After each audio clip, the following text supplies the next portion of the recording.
Para hacer la patada en polea, lo primero que vas a hacer es ubicar un step paralelo a la línea de la polea y vas a regular la misma la altura de tu cadera, desde el piso, no desde el step.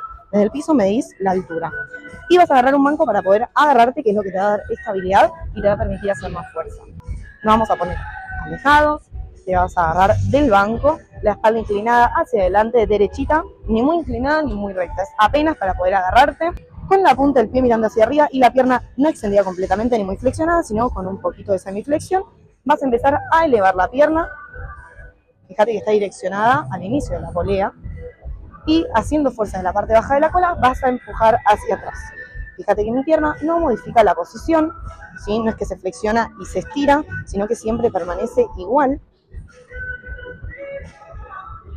La fuerza también la hacemos desde acá.